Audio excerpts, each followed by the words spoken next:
Imagine this scenario. You wake up before your alarm even goes off. Yeah. And, it is not because you are thrilled to seize the day or anything. Right. It is rarely that. Yeah, exactly. You wake up because there's this quiet, nagging voice inside your head whispering like, you should already be working. Oh, yeah. That is a heavy way to start the morning. Right. So you grab your phone, you start scrolling through emails, and immediately you feel this sharp pang of guilt. Not because you have actually done anything wrong, but because you aren't somehow, optimizing those early morning minutes. You feel like you're already behind, essentially. Exactly. Or think about lunch. You're staring at a menu, and you choose a really dry salad over a burger. Not because you are actually craving kale, but out of this vague, heavy sense that indulgence is like a moral failure. It becomes an ethical choice instead of a dietary one. Yes. And later, you swallow a sharp, completely justified response in a meeting because showing anger is considered unbecoming. We constantly police our own reactions. We do. We go through our days thinking we are making rational choices. We call it discipline, or we call it self-control. But when you really look at it, it is a system of total, relentless surveillance. A panopticon of the mind. That is a brilliant way to frame it, actually. Yeah, and the most unsettling part of all, you installed the cameras yourself. You really do. You are walking around believing you are the master of your own house, right? But the foundation of that house, your sense of morality, your discipline, even your baseline self-worth, it is built on something entirely different. Something a lot darker, right? Very much so. According to the research we are looking at today, it is built almost entirely on fear. And that brings us to the mission for this deep dive. Today, we are unpacking a really intense stack of sources. Oh, it's a fascinating stack. It really is. We have classic psychoanalytic texts, specifically leaning into Freudian theories on the mind and civilization, and they are stacked right next to contemporary sociological papers. Papers that analyze our very modern obsession with wellness and productivity. Right. And we are going to partially explore these arguments to understand why our civilization essentially feeds on our most primal drives and how we unknowingly become our own worst jailers. And we'll look at the frankly terrifying paradox of what it actually means to be free. Yeah, it gets wild. Let's start with this modern obsession we have with self-mastery. The sociological papers in our stack point out that our culture has basically turned self-control into an absolute moral imperative. Oh, entirely. Just look at the tools we use. Right. Like, we have productivity apps tracking our every minute. We have emotional hygiene checklists, sleep trackers. It's endless. But the authors argue that beneath all this polished, glossy wellness, you are really just looking at raw fear. It is not the fear of failure exactly, though, is it? No, it's deeper. It's the fear of being seen as undisciplined or excessive, and ultimately unlovable. To understand where that fear comes from, the psychoanalytic literature asks us to look at the raw duality of human nature. Okay, let's get into the Freudian side of this. Yeah, so if we strip away the apps, the modern jargon, and, polite society, these texts argue that we are left with two foundational primal forces governing the psyche. And these are the big ones, right? The biggest. First, there is the life instinct, famously categorized as Eros. Eros, okay. Right. This is the urge to connect, to create, to desire. I mean, it is the pulse of vitality and passion, but paired with it is the death instinct, Thanatos. Thanatos being like the darker side. Exactly. This is the impulse toward destruction, dissolution, and raw aggression. And the theory posits that these two drives are completely untamed by nature. Just wild energies. Pure wild energy. Left to their own devices, they would tear any community apart in a matter of days. Because everyone would just be acting on pure impulse. Right. So civilization has to step in and demand a compromise. To survive together in groups, the authors argue we must renounce immediate gratification. We have to rein it in. We do. We have to take that raw outward aggression and redirect it inward. We are forced to sublimate our wild desires into socially acceptable forms. Like what exactly? Like building careers, making art, raising families, or adhering to patriotism. It is all redirected energy. Okay, let's unpack this, because I really have to push back on the framing here. I thought you might. Well, yeah. Looking at these classic texts, they describe this renunciation as a massive, almost tragic sacrifice. But isn't this just, well, healthy self-control? That is the common defense, yes. I mean, if I don't have that inner voice telling me to rein it in and, like, go to the gym instead of eating an entire pizza, wouldn't I just be a chaotic, selfish animal? It seems logical, right? Yeah. Why do these thinkers pathologize the basic, everyday human effort of trying to be a good, productive, considerate person? What's fascinating here is how the psychoanalytic sources answer that exact pushback. They argue that the renunciation of our drives doesn't actually make those drives vanish. Wait, so the energy doesn't just go away when we ignore it? Not at all. It is a core principle in this framework that energy in the psyche cannot be destroyed. It can only transform. Oh, wow. So where does it go? Well, when you suppress that aggression or that untamed desire to just eat the pizza and completely ignore your responsibilities, that energy doesn't evaporate. Okay. The external authority figure, whether that is your father, the legal system, or the tribe, doesn't just command us from the outside anymore. It moves inside. Exactly. To keep us in line, that authority moves inside the mind. It becomes what Freud termed the superego. A famous superego. Right. And here is the crucial distinction these texts made. The superego is not a noble, loving conscience. It's not Jiminy Cricket. No, it is not an angel on your shoulder gently guiding you toward virtue.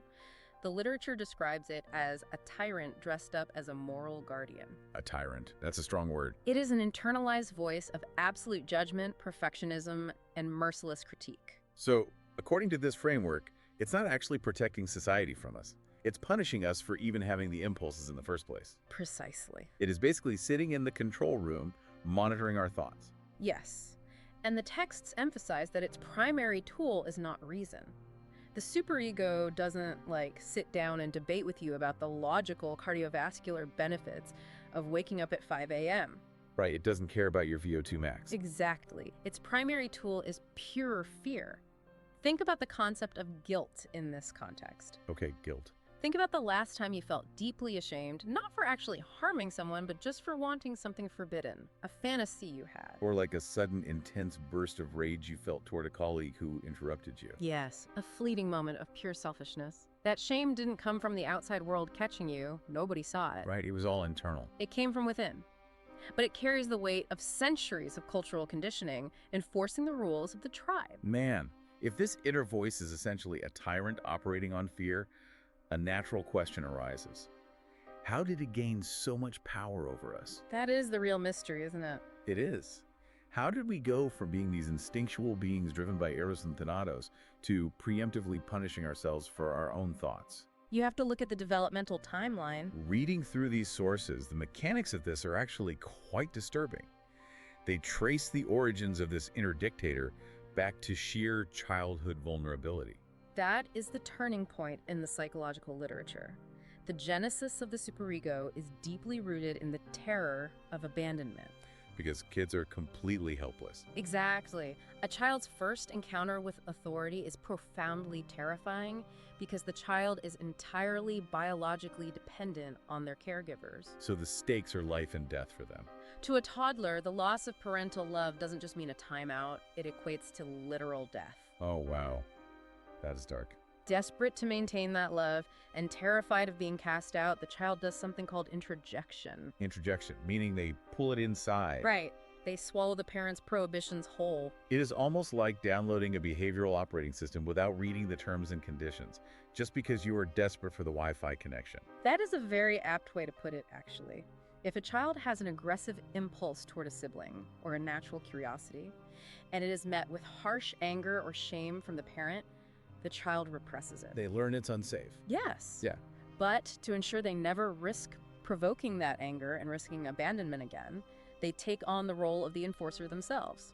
They install the camera. They do. They become the rule enforcer inside their own head. Here's where it gets really interesting, because the way these texts describe this psychological mechanic, the superego operates almost exactly like an autoimmune disease. Oh, that's a brilliant comparison. Well, think about it. It takes the psyche's natural biological aggression, which normally should be directed outward at actual threats in the environment, right? Right, to protect the organism. But it tricks the mind into attacking the host's own desires.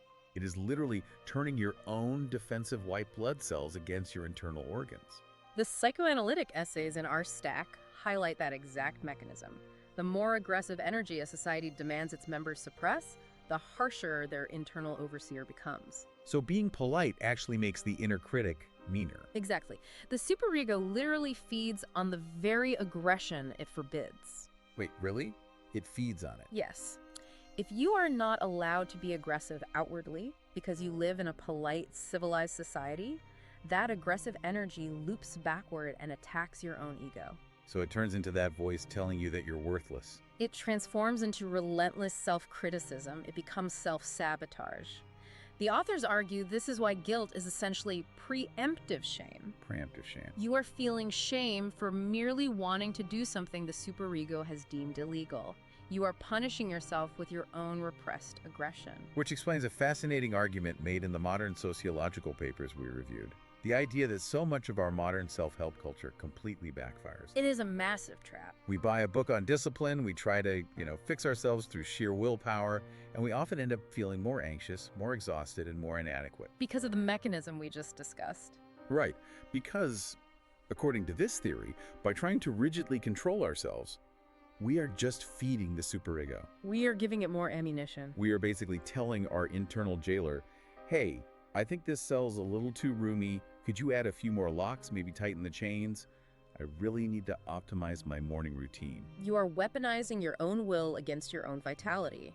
People think they are liberating their true optimized self, but the text suggests they are really just empowering the tyrant. And why do we keep doing this to ourselves? The authors point to a very somber realization about why we do this. You are not betraying your instincts just to survive physically anymore. You are betraying them to belong. To belong. That is so heavy. You are trading your spontaneity, your raw life force, for the safety of the herd. You become normal, but at the cost of a quiet, persistent mourning for the wilder self you had to bury. We tend to look around today and think we are so highly evolved, Oh, constantly. We think we are incredibly liberated. Yep. We don't have absolute monarchs dictating our thoughts. We have freedom of expression. We have thousands of deep dives on mental health. Right. We think we figured it out. But the historical sources in our stack make a very compelling case that this dynamic is completely inescapable. The wardrobe changes, but the architecture stays the same. The historical case studies we are analyzing really drive this home. Let's look at the research on Victorian England, for example. Okay, the Victorians, very proper. The sources describe a society absolutely obsessed with modesty, sexual propriety, and extreme emotional restraint. Stiff upper lip. Exactly. On the surface, it was the pinnacle of civility, manners, and order. But the psychoanalytic historians ask, what did that extreme suppression of Eros actually produce? It didn't just go away. No, it produced a seething, explosive underworld. Prostitution and pornography flourished in the shadows of that repression. The dark underbelly. And clinically, the texts note an epidemic of hysteria, a diagnosis given almost exclusively to women whose bodies were physically rebelling against the absolute cultural repression of their desires. The sources describe those physical symptoms, like the paralysis, the tremors, the inability to speak, as the language of repressed Eros, literally screaming through the body. Because it had nowhere else to go. Right, simply because the conscious mind had been completely silenced by the culture. It couldn't come out as a thought, so it came out as a symptom. Exactly. And the historical papers also point to Puritan America as another prime example. The Puritans, right. Total discipline. Here was a culture that preached intense humility, relentless hard work, and deep existential suspicion of any kind of pleasure. And what did that level of suppression produce for them? The Salem witch trials. Oh, wow. Right. The community couldn't tolerate its own repressed impulses, so it utilized a mechanism called projection. Projection. So they saw their own dark stuff in other people. The witch was just a projection of what the community feared most in itself. Female autonomy, sexual knowledge, uncontrolled emotion. So they weren't really fighting witches. They were fighting their own shadows. The community purged its own internal anxiety by violently attacking it in others. Deviation was punished by total exclusion, or in that case, execution. That mechanism of projection is crucial to understand here. The boundary between inner and outer collapses. It dissolves entirely. The theory is that what we absolutely refuse to acknowledge in ourselves, the dark desires or aggressive impulses we have forcefully repressed, we project onto the world and seek to destroy. Yes, it is much easier to burn a witch than to face your own Thanatos. Now, if we bring that into the modern day, looking at the sociological critiques of wellness, the language has simply changed, right? Oh yes, the vocabulary is different. We went from sin to mental health and from damnation to dysfunction. Are these authors suggesting that the modern wellness guru or the intense fitness influencer preaching about grinding and clean living is essentially wielding the exact same psychological weapon as a Puritan priest? If we connect this to the bigger picture outlined in the sociology papers, yes, they make that direct parallel. That is wild. The modern wellness industry is presented as a masterclass in this exact dynamic. It sells you the concept of liberation, but it strictly enforces an incredibly rigid discipline. Right, like be free, but follow these 10 rules perfectly.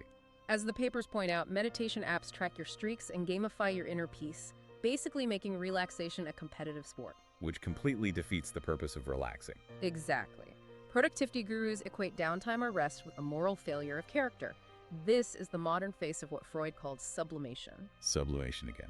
We are taking that raw libidinal energy of Eros and redirecting it into socially valorized activities, optimizing our morning routines, building side hustles, perfecting our macronutrients. And the psychological texts warn that sublimation is never neutral. No, it always carries the shadow of what was sacrificed to achieve it.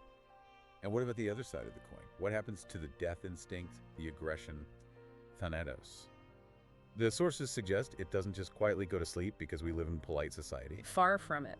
The texts argue that Thanatos doesn't disappear, it gets licensed. Licensed, like giving it a permit. Yes. We take that primal aggression and we channel it into approved, sanitized avenues. War becomes a geopolitical sport with its own set of rules. Right. Relentless competition becomes a celebrated corporate virtue. Nationalism becomes patriotism. That makes a lot of sense. And on a daily, microscopic level, the sociologists in our stack point out how that primal aggression fuels our online outrage mobs. Oh, Twitter. I mean, social media in general. Exactly. We feel entirely justified in our viciousness online because society has licensed aggression against approved targets. Our political enemies, our rivals, the people we culturally deem toxic. So we get to be cruel, but we get to feel righteous about it. The argument is that society doesn't eliminate aggression. It just points it in a highly specific direction and calls it justice. I am reading through all this, and the natural immediate impulse is to say, okay, if the entire system, both civilization at large and my own internal mental architecture, is rigged to make me my own jailer, then I should just tear it down. That is the instinct, isn't it? Burn down the prison. Exactly. Tear down the prison, fire the inner dictator, stop listening to the guilt entirely. But the psychoanalytic sources take a really surprising turn here. They do. They throw a wrench in that whole idea. They argue that liberation might actually be the most terrifying trap of all.